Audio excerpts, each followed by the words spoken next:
Hola, gracias por estar en ntn24.com. La noche online enciende las luces para que usted vea el punto clave de la noticia. Soy Juan Pablo Vieri, bienvenidos. Tensa jornada electoral enfrentó Nicaragua el pasado domingo. Los resultados han pasado a ser no confiables para esta organización. Oposición denuncia que hubo fraude en los comicios presidenciales. Hemos estado ante la escenificación de un fraude de modalidades y proporciones inauditas. Con un 62% de los votos, su actual mandatario, Daniel Ortega, fue reelegido por 5 años más. No nos vamos a volver fachentos ahora por la victoria. Hoy en la noche hablan los protagonistas de la noticia. Desde Managua, el análisis de los polémicos resultados. El candidato presidencial Fabio Gadea explica por qué no reconoce la legalidad del proceso. Afirma que hubo serias irregularidades que facilitaron la reelección del controvertido mandatario centroamericano. Comienza la noche bajo la dirección de Claudia Gurizati. La noticia. Los interrogantes que rodean el aparente triunfo que logró Daniel Ortega este domingo en su intención de ser reelegido nuevamente como presidente de Nicaragua. Que esta victoria del pueblo de Nicaragua es una victoria de la revolución bolivariana, una victoria del ALBA, una victoria de Hugo Chávez, de Fidel. La noticia. Las irregularidades en el proceso electoral que fueron denunciadas por el Departamento de Estado de los Estados Unidos y el Parlamento Europeo. Ambas instancias afirmaron que el alto proceso le faltó transparencia y neutralidad. La noticia. La Organización de Estados Americanos señaló que les fue impedido el ingreso al 20% de los centros de votación. La oposición también denunció que a sus delegados les fue impedido vigilar la legalidad de los comicios. Nos hubiera gustado que el proceso fuera el proceso más transparente, más fácil para los actores políticos, tanto en las cédulas de identificación, en la acreditación de los fiscales, en la acreditación de las observaciones electorales nacionales, en muchos otros aspectos que para mí, sorprendentemente, el Consejo Supremo Electoral ha puesto demasiadas trabas. Queríamos tener un amplio registro de observadores internacionales y esa fue una de las cosas que fue negada. Estas condiciones no fueron buenas y francamente si el gobierno de Nicaragua no tuviese nada que esconder, habría permitido un conjunto de observadores internacionales más amplio. La noticia, organizaciones de observación de Nicaragua que no fueron acreditadas por el Tribunal Electoral para vigilar el proceso denunciaron también que las elecciones no cumplieron con los requisitos mínimos que garanticen su transparencia. Encontramos que la valoración técnica pasa por 13 indicadores de desempeño, de cumplimiento de requisitos mínimos en materia electoral y de que esos 13 indicadores, 11 han sido flagrantemente violados de una forma sistemática y lo que es peor, intencional por parte del funcionamiento estatal nicaragüense, en particular el Consejo Supremo Electoral. La noticia, el Tribunal Electoral restó importancia a esas denuncias hechas no solo por ONG nacionales, sino también por veedores internacionales. Su presidente, Roberto Rivas, acusó a la oposición de intentar sembrar el caos en Nicaragua y los calificó de malos hijos de la patria. Hago un llamado para que el pueblo haga valer sus derechos y aparte a esos malos hijos de Nicaragua que pretenden enturbiar el proceso. Nuestros invitados en nuestros estudios en Washington, saludamos al señor Steven Dudley, él es analista de política internacional y director del Centro de Pensamiento Inside Crime. Bienvenido, gracias por acompañarnos. Gracias, Juan Pablo. ¿Qué es lo que pasó en Nicaragua? Hay una cantidad de acciones internacionales, veedores internacionales que vigilan los comicios, pero ellos mismos dan cuenta de que no fue muy claro lo que pasó en las elecciones este pasado domingo. ¿Qué fue lo que pasó en Nicaragua? Yo creo que el proceso comenzó mucho antes de las elecciones, que fue el domingo pasado.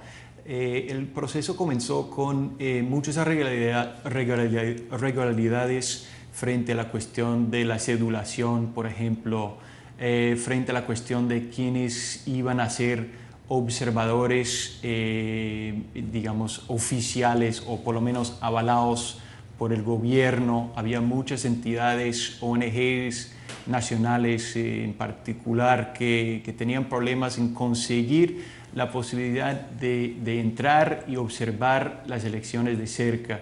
Entonces eso culminó en el día domingo, en el cual las entidades internacionales que sí tenían permiso o supuestamente tenían permiso de entrar y avalar los resultados no podían entrar o no tenían digamos, el acceso que ellos querían o esperaban.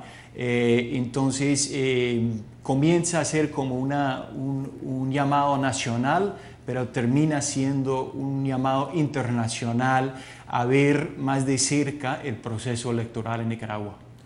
En Guatemala saludamos al señor Carlos Rosales, analista internacional, exdirector del Proyecto Centroamérica en el Diálogo Interamericano en Washington. Bienvenido y muchas gracias por acompañarnos. Muchas gracias, Juan Pablo. El lenguaje de la OEA, ¿cómo se puede entender? Porque por un lado manifiestan que su operación no fue completa, no se pudo revisar los comicios porque les prohibieron la entrada en gran parte de diferentes puntos del país para revisar y dar claridad a su operación, pero por otra, el secretario general de la OEA felicita al presidente reelegido. ¿Cuál es la actitud de la OEA? ¿Cómo se puede entender esa actitud en ese momento? Bueno, en este momento creo que todas las luces están esperando precisamente una declaración contundente de parte de la OEA. Yo acabo de leer el comunicado de prensa que sacaron el día domingo por la noche, en el cual, como tú mencionas, el secretario Insulza hizo un reconocimiento a la paz y a la democracia en Nicaragua, pero al mismo tiempo la misma OEA está diciendo que no se le permitió el ingreso al 20% de la Junta Receptora de Votos y que en otro 10% de la Junta Receptora de Votos fueron expulsados sus observadores.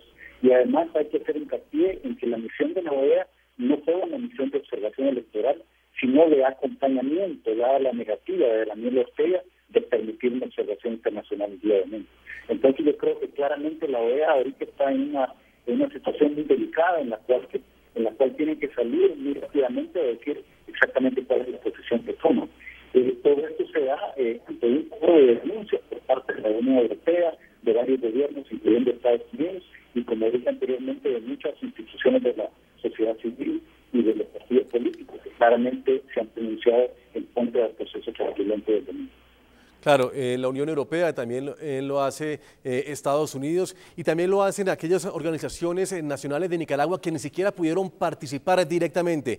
Stephen Dudley desde Washington, ellos no pudieron participar directamente en esa revisión, en ese ejercicio democrático, por lo menos de vigilar que los comicios se realizaran con total transparencia. ¿Qué va a pasar con esas sociedades civiles de este país que fueron ignoradas por el gobierno de Daniel Ortega? Ellos tenían muchos observadores a nivel nacional. Miles de observadores, había por lo menos 3 entidades no gubernamentales que tenían cerca de 10.000 observadores que están marcando irregularidades que ellos observaban en los diferentes municipios del país. Entonces ellos están en el proceso de recolectar esos datos y de colocar esos datos en informes que van a presentar también al público. Entonces vamos a ver cuáles son las tendencias. Las tendencias desde 2008 con el presidente Ortega ha sido el control de lo que se llama las juntas receptores de voto, y eso es donde ellos calculan los votos o cuentan los votos. Y en el caso de domingo parece que el factor que termina siendo como la queja principal es el acceso a eso para observar, y el acceso también de los partidos opositores o los fiscales de los partidos opositores para también observar el conteo de los votos. Entonces, ese proceso sigue, pero lo que muestra es una tendencia que hemos visto desde 2008, Juan Pablo. Si le gustan nuestras revelaciones, entrevistas y ver el punto clave de la noticia, lo puede hacer en el canal internacional de noticias NTN24 por el 418 de DirecTV. Si tiene otro cable operador, llámelo ya y pídale que incluya nuestro canal de Latino para Latino en su programación. También los invito a que envíen sus comentarios a www.ntn24.com. Escriban en Twitter, @NTN24. La noche online seguirá encendiendo las luces para que usted vea el punto clave de la noticia. Nos vemos en la próxima emisión. Sigan en nuestra programación NTN24.com. NTN24, 3 años de información de Latino para Latino.